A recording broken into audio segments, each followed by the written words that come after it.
Olá amigos do YouTube, estamos começando mais uma edição do Bom Dia Mercado. Faremos juntos o nosso planejamento de trabalho para essa quinta-feira, dia 20 de julho. Eu espero, como sempre, conseguir ajudar você, trader e punter, a fazer o melhor planejamento possível para o dia de hoje.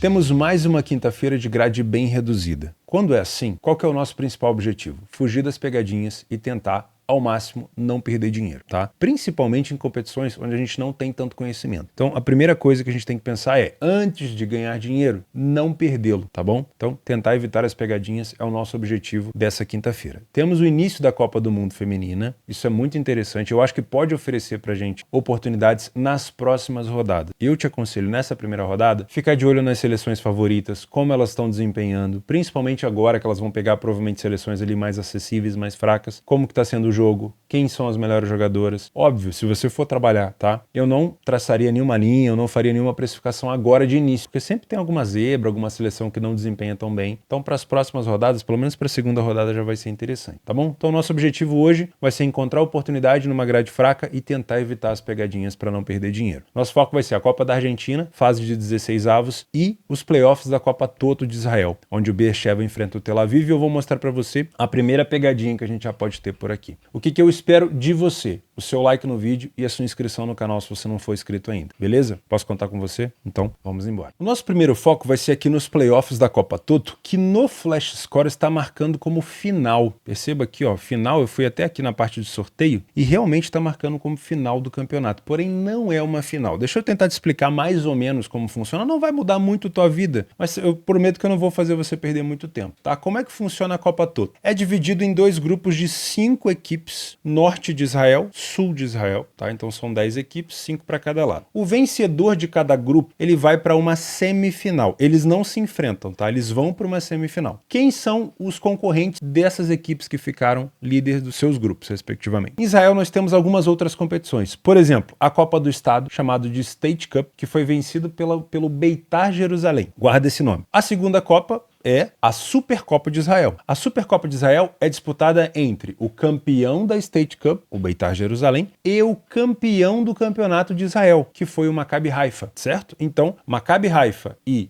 Beitar Jerusalém farão a Supercopa. O vencedor dessa Supercopa já vai servir como um playoff para definir um dos semifinalistas da Copa Toto. Então, um desses dois, ou Haifa ou Beitar Jerusalém, vai enfrentar um dos vencedores de grupo da Copa Toto, seja o grupo A ou o grupo B, tá bom? Quem são os outros dois? Os outros dois são o segundo e o terceiro colocado, respectivamente, do Campeonato de Israel, que ficou nessa ordem aqui. O Beersheva, o Hapoel Beersheva, e o Maccabi Tel Aviv. Ambos estão classificados para as competições da UEFA, a Conference League, se eu não me engano, os playoffs, tá? Os dois estão classificados, mas eles vão se enfrentar nesse playoff aqui, que é para definir o outro semifinalista que vai enfrentar um líder de grupo. E aí sim, líder de grupo contra o campeão da Supercopa, líder de grupo contra o campeão desse confronto aqui, ou contra o vencedor desse confronto, porque isso aqui não é um título, e aí sim temos a semifinal montada para definir a final da Copa Toto, que vai acontecer lá em janeiro, se eu não me engano, entre 23 e 25 de janeiro de 2024. Então esse confronto ele não é uma final, como diz aqui o Flash Score, ele é só um playoff para definição de semifinalista da Copa Toto. Perfeito? O que isso vai mudar? Nada, porque de fato a minha análise seria a mesma. É só para te dar um contexto. Eu gosto de saber onde eu estou colocando meu dinheiro, tá bom? Primeira coisa que você tem que saber. São duas equipes grandes e o jogo vai ser definido na casa do Beersheva. O estádio é na casa do Beersheva. Talvez por ter se classificado melhor ali no campeonato, por ter sido o segundo colocado. Ele deve ter ganhado aí essa vantagem, tá? É jogo único e geralmente são jogos truncados, porque envolve bastante dinheiro e obviamente são equipes que se equiparam. Elas, as duas, né, batalharam muito para chegar ali na caça, na cola do Haifa durante o campeonato de Israel que terminou, mas não conseguiram. O Tel Aviv, ele é o maior campeão, se eu não me engano, dessa competição e foi, se eu não me engano, o campeão em 2020. Deixa eu ver a última vez que o Tel Aviv foi campeão. O Tel Aviv venceu em 2020, é o maior campeão com 7 títulos, tá? O Hapoel Beersheva venceu o último título em 2016 e nas últimas 2 edições amargou o vice-campeonato. Então, juntando tudo isso, além da paridade dessas equipes, me leva a crer numa partida bastante disputada. Ainda não temos cotação, eu tô gravando isso há um dia e meio, já era para ter aberto ali as odds, mas não tem cotação ainda. Mas eu acho que muito provavelmente será um jogo parelho. Se você é trader, o que você precisa? Primeiro, saber se esse jogo vai abrir na Betfair, vai abrir na sua bolsa esportiva preferida, tá? Para você poder trabalhar. Não acho que vai ser um jogo de muita liquidez, então tomaria um pouco de cuidado com isso. Mas se o jogo for abrir, tiver uma liquidez saudável para trabalhar, eu não traria viés. Eu trabalharia leitura de jogo para correção de preço sem problema nenhum por aqui. Se você é punter, vai fazer alguma aposta numa casa de apostas, primeiro agora você já entende o contexto. Ainda não é uma final, mas mesmo assim é um jogo único que vale muito, que tem pênalti se terminar empatado, tá? Eu, se eu não me engano, vai para pênalti direto. Eu acho que não tem prorrogação. Posso estar fazendo confusão, mas eu acho que pode ser isso daí, tá bom? Gosto de pensar num jogo truncado, um jogo mais under. Não sou fã de under, mas nesse tipo de situação pode ser um jogo truncado. Historicamente, na Copa Toto, esse tipo de confronto é um jogo mais truncado, pode ser interessante. E só trabalharia gols, se eu não me expus no under, eu só trabalharia gols ao vivo, no cenário de extremidade. Já que é um jogo único de mata-mata, uma equipe vencendo, a outra se expondo e quem está na frente do placar buscando contra-ataque. Com esse tipo de leitura, eu buscaria mais um gol ao vivo. No pré-live, eu penso bastante num jogo para poucos gols. Não acho que é um jogo para mais de 3 gols, por exemplo, tá? Posso me surpreender aqui, mas acredito num jogo um pouco mais truncado. O segundo jogo do dia é nos 16avos da Copa da Argentina, às 19 horas, o jogo entre Barraca Central e Boca Juniors. Alguns contextos que a gente tem que analisar por aqui. Primeiro, os 3 últimos confrontos entre Boca e Barracas, recentemente o Boca venceu todos, 2-0, 3-1 e 3-0, tá? Porém, o Boca Juniors, ele não vinha muito bem fora de casa. Se eu não me engano, foram apenas 3 vitórias nos últimos 10 jogos fora. E o Barraca Central, desde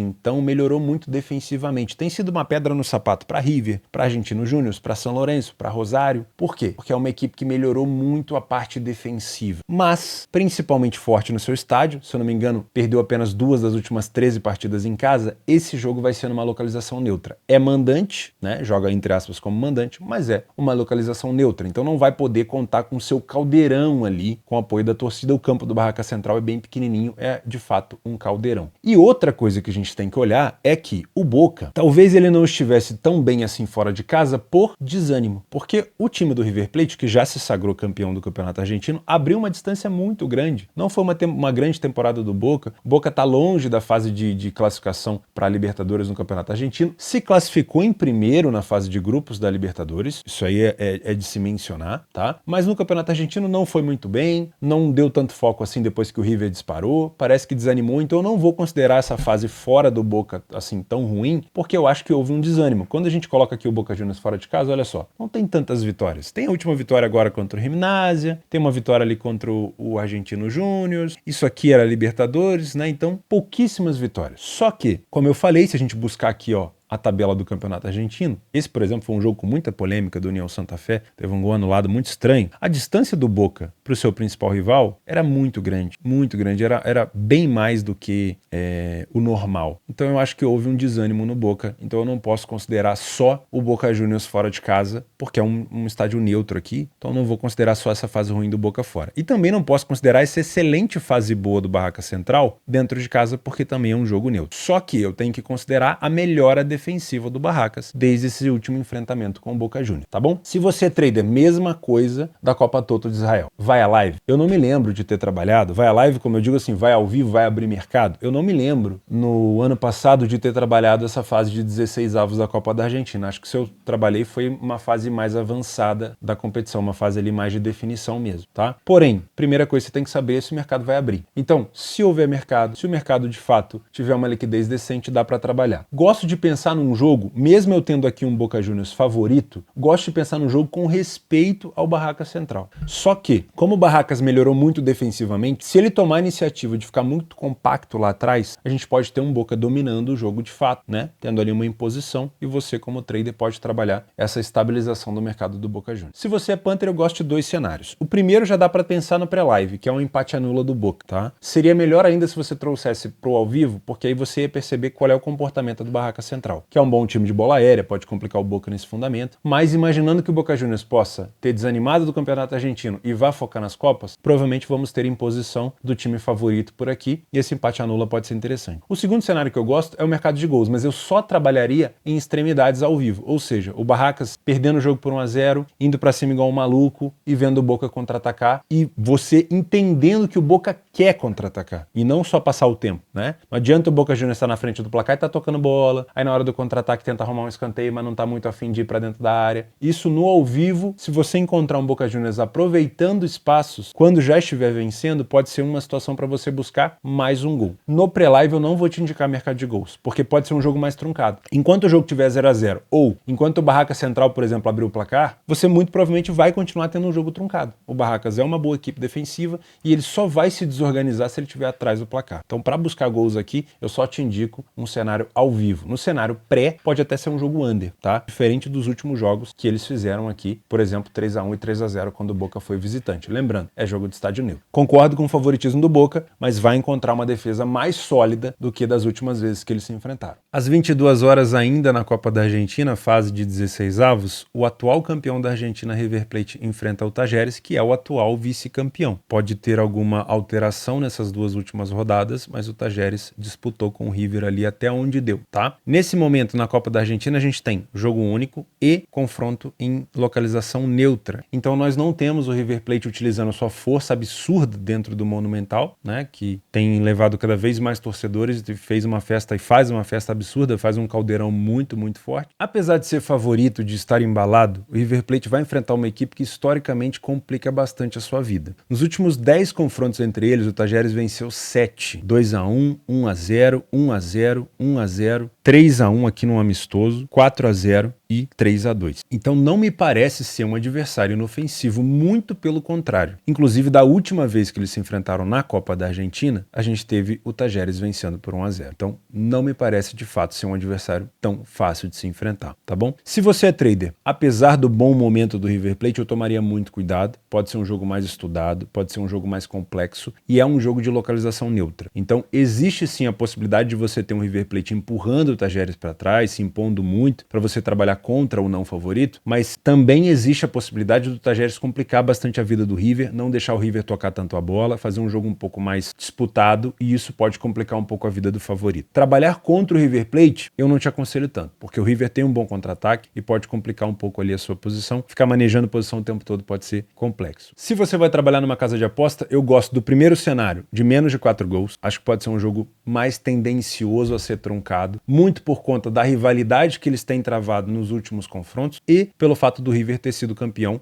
entre aspas, em cima do Talleres nessa disputa pelo campeonato argentino. Então o primeiro cenário é pensar num jogo mais truncado com menos de 4 gols. O segundo cenário, que é o mais óbvio, que seria buscar alguma coisa a favor do River, eu só faria ao vivo. O empate anula do River Plate só me interessa se dentro do jogo eu conseguir perceber que o River de fato está se impondo, está sendo um time mais capaz de abrir o placar, está sendo mais capaz de empurrar o adversário para trás do que o histórico vem me dizendo nos últimos jogos, tá? Então, para trabalhar esse empate anula do River, eu preciso ver para crer. Eu preciso de fato verificar essa superioridade do River Plate. Lembrando, é jogo único, então a gente pode ter um jogo mais tendendo aqui para um empate para poder ser decidido, às vezes até numas penalidades. O River tem capacidade de passar pelo Talleres? Óbvio. Hoje é o melhor time na Argentina disparado. Porém, historicamente falando, o Talleres costuma complicar bastante a vida do favorito por aqui. Nas opções de jogos extras para essa quinta-feira, temos o início da Copa do Mundo Feminina. Eu particularmente te indico observar um pouco mais essa primeira rodada e talvez tomar mais atitude nas segundas rodadas. A Noruega é bastante favorita contra a Nova Zelândia, só que é 4 horas da manhã, né? É um jogo mais complexo. Austrália e Irlanda também é um jogo onde a Austrália tem um favoritismo bacana, já é 7 horas da manhã. Para algumas pessoas é um horário complicado, mas se você puder observar, pode ser um jogo interessante para você ficar de olho no próximo jogo da Austrália, tá? Às 15h45, o Vikingur Reykjavik enfrenta o Riga. O primeiro jogo foi 2 a 0 na casa do Riga, então aqui pode ser interessante ficar de olho talvez de novo no mercado de gols. Trabalhar o empate anula do Vikingur aqui eu acho mais arriscado, mas de novo ficar de olho no mercado de gols pode ser interessante. Às 19 horas, os playoffs da Sul-Americana, Audax Italiano e Nublense. O primeiro jogo foi 0 a 0. Então, tendência a ser mais um jogo bem difícil entre os dois, tá? Principalmente se assistir. Às 21 horas, Tigre e Libertad. O Libertad venceu o primeiro jogo no Paraguai por 2 a 1 de virada. Esse segundo jogo na Argentina, o Tigre vai para cima, tem que vencer o jogo. E às 11h30, também na Copa do Mundo Feminina, mais uma grande favorita aqui, o Canadá contra a Nigéria. De novo, eu vou ser um observador nessa primeira rodada e talvez tente fazer alguma coisa na segunda, tá bom? Vou ficando por aqui. Muito obrigado pela tua companhia, pela tua audiência. Eu espero ver você amanhã nesse mesmo canal. Um grande abraço, fica com Deus e até sexta-feira.